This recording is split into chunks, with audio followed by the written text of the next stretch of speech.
So viewers welcome back on program. So viewers, ਜਿਸ ਤਰ੍ਹਾਂ ਕਿ ਤੁਸੀਂ ਦੇਖਿਆ, ਵੱਡੀ ਗਿਣਤੀ ਵਿੱਚ ਸਿੱਖ ਸੰਗਤਾਂ ਨੇ ਬੀਬੀ ਗੁਰਜੀਤ ਕੌਰ ਦੇ ਜਿਹੜੇ ਅੰਤਮ ਸਮਾਗਮ ਵਿੱਚ ਜਿਹੜੇ ਆ ਸ਼ਮੂਲੀਅਤ ਕੀਤੀ ਹੈ। ਸੋ ਬਾਕੀ ਆਪਾਂ ਡਾਕਟਰ ਸਾਹਿਬ ਕੋਲੋਂ ਉਹਨਾਂ ਦੀ ਜ਼ੁਬਾਨੀ ਸੁਣਦੇ ਹਾਂ।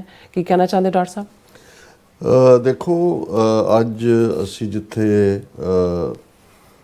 ਹੋਰ ਬਹੁਤ ਸਾਰੀਆਂ ਘਟਨਾਵਾਂ ਇਸ ਦਿਨ ਨੂੰ ਕੀ ਵਾਪਰਿਆ ਉਸ ਦੀ ਗੱਲ ਕਰਦੇ ਰਹੇ ਹਾਂ। ਇੱਕ ਜ਼ਮਾਨਾ ਸੀ ਅਸੀਂ ਟੁਡੇ ਇਨ ਸਿੱਖ ਹਿਸਟਰੀ, ਟੁਡੇ ਇਨ ਵਰਲਡ ਹਿਸਟਰੀ।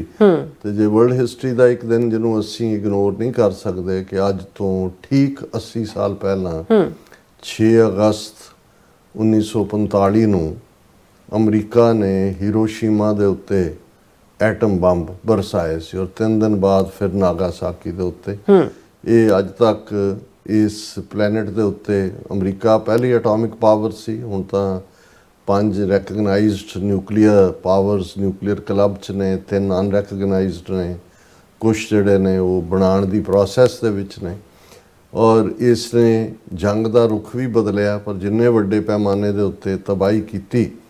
ਅੱਜ ਜਦੋਂ ਵੀ ਕੋਈ ਨੈਗੇਸ਼ਨ ਹੁੰਦੀ ਹੈ, ਜੇ ਭਾਰਤ ਪਾਕਿਸਤਾਨ 4 ਰੋਜ਼ਾ ਕਨਫਲਿਕਟ ਹੋਇਆ ਤੇ ਪ੍ਰੈਜ਼ੀਡੈਂਟ ਟਰੰਪ ਨੇ ਕਿਹਾ ਵੀ ਜੇ ਅਸੀਂ ਨਾ ਰੋਕਦੇ ਤੇ ਇਹ ਨਿਊਕਲੀਅਰ ਚੈਂਡ ਹੋਣਾ ਸੀ, ਲੱਖਾਂ ਲੋਕ ਮਰਨੇ ਸੀ, ਔਰ ਹਰ ਇੱਕ ਦੀ ਜਿਹੜੀ ਹੈ ਐਪਲ ਪਾਈ ਦੇ ਵਿੱਚ ਨਿਊਕਲੀਅਰ ਰੇਡੀਏਸ਼ਨ ਪਹੁੰਚਣੀ ਸੀ। ਇਹ ਗੱਲ ਬਿਲਕੁਲ ਠੀਕ ਹੈ। ਇਸੇ ਤਰ੍ਹਾਂ ਜੇ ਰੂਸ ਯੂਕਰੇਨ ਜਿਹੜਾ ਕਨਫਲਿਕਟ ਹੈ ਉਹ ਕਾਬੂ ਤੋਂ ਬਾਹਰ ਹੋ ਰਿਹਾ, ਹਾਲਾਂਕਿ ਹੁਣ ਇੱਕ ਹੋਪ ਜਗੀ ਹੈ ਕਿਉਂਕਿ ਪ੍ਰੈਜ਼ੀਡੈਂਟ ਟਰੰਪ ਦੇ ਨੁਮਾਇੰਦੇ ਔਰ ਰੂਸ ਦੇ ਫੋਰਨ ਮਿਨਿਸਟਰ ਦੀ ਮੁਲਾਕਾਤ ਹੋਈ, ਜਿਸ 'ਚੋਂ ਜਿਹੜੀਆਂ ਆਪਟਿਕਸ ਨੇ, ਜਦੋਂ ਤੁਸੀਂ ਪਿਕਚਰਸ ਦੇਖਦੇ ਹੋ ਉਹ ਆਪਟਿਕਸ ਪੋਜ਼ੀਟਿਵ ਨੇ। ਪ੍ਰੈਜ਼ੀਡੈਂਟ ਟਰੰਪ ਨੇ ਵੀ ਹੋਪ ਜ਼ਾਹਰ ਕੀਤੀ ਹੈ ਕਿ ਕੋਈ ਨਾ ਕੋਈ ਸੀਜ਼ ਫਾਇਰ ਡੀਲ ਹੋ ਜਾਏਗੀ, ਕਿਉਂਕਿ ਉਹਦੇ 'ਚ ਵੀ ਜਦੋਂ ਉਹਨਾਂ ਦੇ ਐਕਸ ਪ੍ਰੈਜ਼ੀਡੈਂਟ ਨੇ ਕੁਛ ਕੌੜੀ ਜਿਹੀ ਗੱਲ ਕੀਤੀ ਤੇ ਪ੍ਰੈਜ਼ੀਡੈਂਟ ਟਰੰਪ ਨੇ ਜਿਹੜੀਆਂ ਨਿਊਕਲੀਅਰ ਪਾਵਰ ਨਾਲ ਜਿਹੜੀਆਂ ਲੇਸ ਸਬਮੈਰੀਨਸ ਨੇ ਉਹ ਉੱਧਰ ਨੂੰ ਤੋੜ ਦਿੱਤੀਆਂ। ਸੋ ਇਹ ਹਮੇਸ਼ਾ ਇਹ ਡਰ ਬਣਿਆ ਰਹੇਗਾ, ਕਿਉਂਕਿ ਇਹ ਜਦੋਂ ਸ਼ਾਇਦ ਆਇਨਸਟਾਈਨ ਦੀ ਕੋਟ ਹੈ, ਜਦੋਂ ਉਹਨੇ ਕਿਹਾ ਸੀ ਕਿ ਚੌਥਾ ਵਰਲਡ ਵਾਰ ਜਿਹੜਾ ਉਹ ਡੰਡਿਆਂ ਨਾਲ ਲੜਿਆ ਜਾਏਗਾ।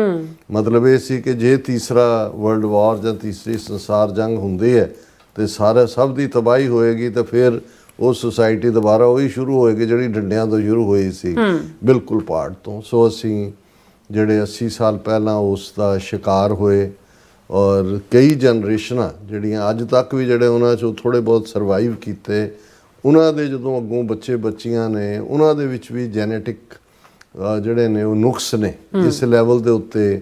ਇਹ ਐਟੋਮਿਕ ਜਿਹੜੀ ਹੈ ਰੇਡੀਏਸ਼ਨ ਤਬਾਹੀ ਕਰਦੀ। ਔਰ ਮੈਨੂੰ ਯਾਦ ਹੈ ਜਦੋਂ 1998 'ਚ ਭਾਰਤ ਨੇ 5 ਟੈਸਟ ਕੀਤੇ ਅਟਲ ਬਿਹਾਰੀ ਵਾਜਪਾਈ ਦੀ ਸਰਕਾਰ ਵੇਲੇ, ਤਾਂ ਭਾਰਤ ਭਰ ਦੇ ਵਿੱਚ ਭੰਗੜੇ ਪਾ ਰਹੇ ਨੇ, ਨਾਚ ਕਰ ਰਹੇ ਨੇ। ਦੂਸਰਾ ਤੇ ਬਾਹਰਲੇ ਲੋਕ, ਖਾਸ ਤੌਰ 'ਤੇ ਯੂਰਪ ਅਮਰੀਕਾ ਦੇ, ਉਹ ਕਹਿਣ ਕਿ dancing for their own destruction.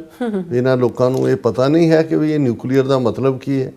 ਉਹ ਤਾਂ ਜਿਹੜੇ ਨਿਊਕਲੀਅਰ ਪਲਾਂਟਸ ਉਹਦੀ ਵੇਸਟ ਹੁੰਦੀ ਹੈ, ਉਹਨੂੰ ਕਿਤੇ ਨੇੜੇ ਤੇੜੇ ਰੱਖ ਦਿਓ ਤੇ ਉਹ ਤਬਾਹੀ ਹੁੰਦੀ ਹੈ। ਪਰ ਜਦੋਂ ਤੁਸੀਂ ਇਹਨਾਂ ਮੂਰਖਾਂ ਦੀ ਗੱਲ ਕਰਦੇ ਹੋ, ਇਹਨਾਂ ਦੇ ਲਈ ਤਾਂ ਇਹ ਸੀ ਕਿ ਭਾਈ ਹੁਣ ਵੀ ਜਦੋਂ ਦਾ 4 ਰੋਜ਼ਾ ਸੀਜ਼ ਫਾਇਰ ਹੋਇਆ, ਤੁਹਾਨੂੰ ਉੱਥੇ ਇਸ ਕਿਸਮ ਦੇ ਉਹ ਮਿਲ ਜਾਂਦੇ ਨੇ ਜਿਹੜੇ ਕਹਿੰਦੇ ਜੇ ਪਾਕਿਸਤਾਨ ਨੂੰ ਮਿਟਾ ਦੇਣਾ ਸੀ, ਜੇ ਨਿਊਕਲੀਅਰ ਵੀ ਵਰਤਣਾ ਪੈਂਦਾ ਫਿਰ ਕੀ ਸੀ। ਉਹਨਾਂ ਨੂੰ ਅਹਿਸਾਸ ਹੀ ਨਹੀਂ ਹੈ ਕਿ ਕੀ ਹੈ। ਸੋ ਅਸੀਂ ਇਸ ਦਿਨ ਨੂੰ ਵੀ ਯਾਦ ਕਰਦੇ। ਔਰ ਇੱਕ ਜਿਹੜੀ ਸ਼ਖਸੀਅਤ ਨੇ ਸਿੱਖ ਦਿਲਾਂ ਦੇ ਵਿੱਚ ਆਪਣੀ ਥਾਂ ਬਣਾਈ, ਸਤਪਾਲ ਮਲਿਕ। ਇਹ ਉਹੀ ਸਤਪਾਲ ਮਲਿਕ ਜਿਹੜੇ ਜਾਟ ਭਾਈਚਾਰੇ ਨਾਲ ਸੰਬੰਧਿਤ, ਕਿਸੇ ਵੇਲੇ ਚੌਧਰੀ ਚਰਨ ਸਿੰਘ ਦੇ ਬੜੇ ਨੇੜਲੇ, ਪਰ ਹਾਲਾਤ ਉਹਨਾਂ ਨੂੰ ਬੀਜੇਪੀ ਦੇ ਵਿੱਚ ਲੈ ਗਏ। ਬੀਜੇਪੀ ਦੇ ਜਿਹੜਾ ਉਹ ਗਵਰਨਰ ਹੁੰਦੇ ਆ, ਜੰਮੂ ਕਸ਼ਮੀਰ ਦੇ ਗਵਰਨਰ, ਫਿਰ ਮੇਘਾਲਿਆ ਦਾ, ਔਰ ਬਾਅਦ ਦੇ ਵਿੱਚ ਉਹਨਾਂ ਦੀ ਛੁੱਟੀ ਕਰ ਦਿੱਤੀ ਗਈ ਕਿਉਂਕਿ ਕਿਸਾਨ ਮੂਵਮੈਂਟ ਦੇ ਵੇਲੇ ਸਤਪਾਲ ਮਲਿਕ ਨੇ ਉਹਨਾਂ ਵਿਚਲੀ ਜਿਹੜੀ ਉਹ ਕਿਸਾਨੀ ਪੀੜ ਸੀ ਉਸ ਨੂੰ ਉਹਨਾਂ ਨੇ ਸਮਝਿਆ ਕਿ ਭਾਈ ਇਹ ਬੈਠੇ ਨੇ ਆ ਕੇ ਬਾਰਡਰ ਦੇ ਉੱਤੇ, 700-800 ਕਿਸਾਨ ਮਰ ਗਿਆ ਹੈ। ਬੀਜੇਪੀ ਔਰ ਇਹ ਸਾਰੇ, ਇਹਨਾਂ ਨੂੰ ਕੋਈ ਪਰਵਾਹ ਨਹੀਂ ਹੈ ਮੋਦੀ ਅਮਿਤ ਸ਼ਾਹ ਨੂੰ। ਔਰ ਸਤਪਾਲ ਮਲਿਕ ਨੇ ਖੁੱਲ੍ਹ ਕੇ ਫਿਰ ਇਹ ਕਹਿਣਾ ਸ਼ੁਰੂ ਕੀਤਾ ਕਿ ਭਾਈ ਇਹ ਸਿੱਖ ਕੌਮ ਹੈ, ਇਹ ਪਿੱਛੇ ਹਟਣ ਵਾਲੀ ਨਹੀਂ ਹੈ, ਉਹ ਮੋਦੀ ਨੂੰ ਮਿਲੇ।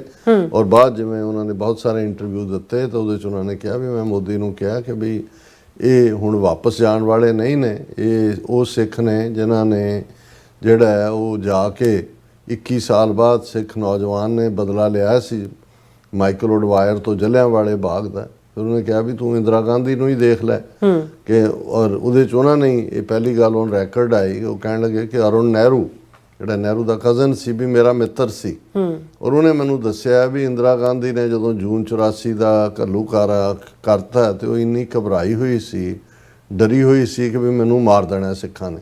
ਤੇ ਉਸ ਦੇ ਜਿਹੜਾ ਵੀ ਕੋਈ ਪ੍ਰੋਮੀਨੈਂਟ ਪੰਡਤ ਸੀ ਉਹਨੇ ਉਹਨੂੰ ਕਿਹਾ ਕਿ ਵੀ ਜੇ ਤੂੰ ਮ੍ਰਿਤਿੰਜਯ ਯੱਗ ਕਰੇ ਤੇ ਤੇਰੀ ਜਾਨ ਬਚ ਸਕਦੀ ਹੈ। ਮ੍ਰਿਤਿੰਜਯ ਯੱਗ ਸ਼ਿਵ ਜੀ ਦੀ ਯਾਦ 'ਚ ਹੁੰਦਾ ਔਰ ਬਹੁਤ ਖਰਚੇ ਵਾਲਾ ਔਰ ਕਈ ਦਿਨ ਚੱਲਦਾ ਔਰ ਕਈ 100 ਪੰਡਤ ਉਹਦੇ ਜਾਪ ਕਰਦੇ ਨੇ, ਜੋ ਵੀ ਉਹਨਾਂ ਦਾ ਹੁੰਦਾ।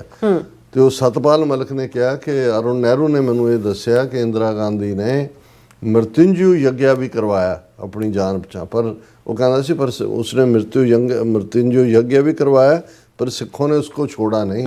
और मोदी ने कहा भी तू ये ना समझ के भी उत्थे बैठे ने तो किसान मार रहे ने, सिखा ने जाना नहीं है हुण वो करनगे।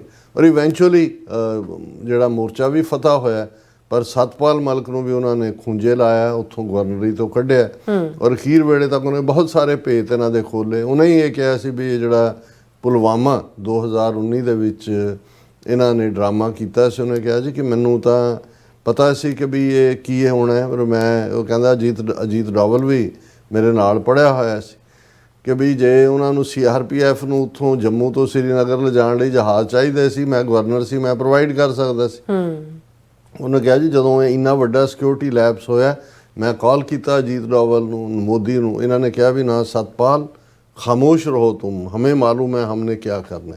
सो उन्हें वो पहली हुण गवर्नर दे हुंदे आ जिहदे थल्ले होया होए उन्हें इन्हां दा भेत खोलिया सी कि भी ये सच्चाई जिहड़ी है की हो सकदा। और हुण भी जिहड़ा पहलगाम जदों उन्हें कहा ये कुछ भी करवा सकदे ने, ताकत रहण लई इन्हां नूं कुछ भी जिहड़ा।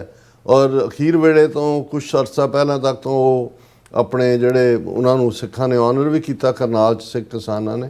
उन्हें कहा सी भी ये जिहड़ा जाटां दे लई ये ब्राह्मणां दे मगर मत लगो, मंदरां मुंदरां दा कोई नहीं, असीं कदे मंदरां नूं मन्नण, असीं सब तो क्लोज सिखां दे नेड़े। और उन्हें एक बारी खुद कहा कि भी कहना भी मैनू चौधरी चरण सिंह, हालांकि आर्य समाजी से पक्का, कि भी चौधरी चरण सिंह ने मैनू कहा सी कि अगर दयानंद यहाँ ना आता तो हम तो सभी सिख ही होते, भी हम असी सब तो करीब ही सिखां दे। सो सतपाल मलिक ने जिहड़ी बेशक ये हैरानी भी हुंदी है भी इस लैवल का बंदा ईवन BJP च गया किवें जां उन्हां दे दित्ते अहुदे किवें माणे, लेकिन अल्टीमेटली ये हुंदा है भी कुछ दी ज़मीर जागना कह लो जां कुछ भी होए।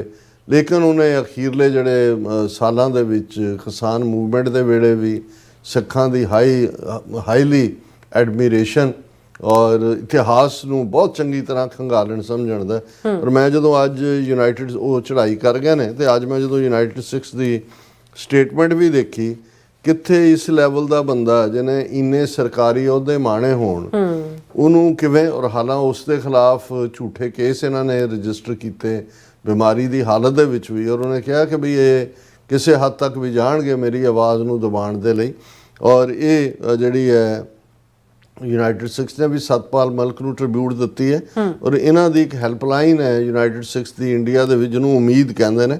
उन्हें कहंदे ने कि भी सानूं एक कॉल आई क्लोज एसोसीएट सतपाल मलिक दे, और उहदे च उन्होंने कहा भी सानूं उन्हां दी डैड बॉडी मॉर्चुरी रैफ्रिजरेटर की लोड़ है तो लास्ट राइट्स जिहड़े ने उहदियां अरेंजमेंट्स दे लई मदद की लोड़ है। और उहदे च उन्होंने कहा कि भी असी with humility and commitment united six responded to the call honouring a statesman who stood for truth justice and service till his final breath, कि असी उन्हां दा सारा प्रबंध कीता क्योंकि सतपाल मलिक सच इंसाफ और सेवा दे विच कारजरत सी। उन्होंने जिहड़ा ग्रीफ प्रगट कीता। पर इस तो अंदाज़ा है कि भी जिहड़ा बंदा फिर सच ते खलोंदा है, इस लैवल दे बंदे दा मृतक होण तो बाद भी उस दे नाल की सलूक कीता, जिथे आम एक थर्ड क्लास जिहड़े लोक ने उन्हां दा सरकारी सन्मानां नाल जिहड़ा संस्कार कीता जांदा है। ते जे सतपाल मलिक नूं अल्टीमेटली उन्होंने जिहड़े क्लोज एसोसीएशन उन्होंने सिखां तो ही उम्मीद नज़र आई और सचमुच सिख उस दे उत्ते पूरे उतरे। सो मैनूं लगा कि भी ये असीं जिथे हमेशा सच हक इंसाफ ਬੋਲਣ ਵਾਲਿਆਂ ਨੂੰ ਰੈਕਗਨਾਈਜ਼ ਕਰਦੇ ਹਾਂ। ਸਤਪਾਲ ਮਲਕ ਨੂੰ ਵੀ ਅਸੀਂ ਯਾਦ ਕਰਦੇ ਹਾਂ, ਟ੍ਰਿਬਿਊਟ ਦਿੰਦੇ ਹਾਂ ਕਿ ਉਹ ਸੱਚ, ਹੱਕ, ਇਨਸਾਫ ਦੇ ਲਈ ਖਲੋਤੇ ਔਰ ਉਹਨਾਂ ਨੇ ਆਪਣੀ ਜਾਟ ਕਮਿਊਨਿਟੀ ਨੂੰ ਇਹ ਫਾਈਨਲ ਮੈਸੇਜ ਵੀ ਦਿੱਤਾ ਹੈ ਕਿ ਤੁਹਾਡਾ ਬਾਕੀ ਹਿੰਦੂਆਂ ਦੇ ਵਿੱਚ ਕੋਈ ਥਾਂ ਨਹੀਂ ਹੈ, ਅਲਟੀਮੇਟਲੀ ਸਿੱਖਾਂ ਦੇ ਨਾਲ ਜੁਆਇਨ ਕਰਨਾ, ਸਿੱਖੀ ਚਾਹਣਾ ਹੀ ਜਿਹੜਾ ਹੈ ਇਹ ਤੁਹਾਡੇ ਲਈ ਅਲਟੀਮੇਟਲੀ ਜਿਹੜਾ ਹੈ ਇਸ ਧਰਤੀ ਦੇ ਉੱਤੇ ਤੁਹਾਡੀਆਂ ਸਮੱਸਿਆਵਾਂ ਦਾ ਹੱਲ ਹੈ। ਜੀ ਡਾਕਟਰ ਸਾਹਿਬ, ਤੁਹਾਡਾ ਬਹੁਤ ਬਹੁਤ ਸ਼ੁਕਰੀਆ। ਸੋ ਇੱਥੇ ਲੈਣਾ ਬ੍ਰੇਕ, ਵੀਅਰਸ ਤੇ ਸਾਨੂੰ ਇਸੇ ਤਰ੍ਹਾਂ ਬਣਾਉਣਾ, ਮਿਲਦੇ ਹਾਂ ਆਫਟਰ ਦਿਸ ਸ਼ਾਰਟ ਬ੍ਰੇਕ।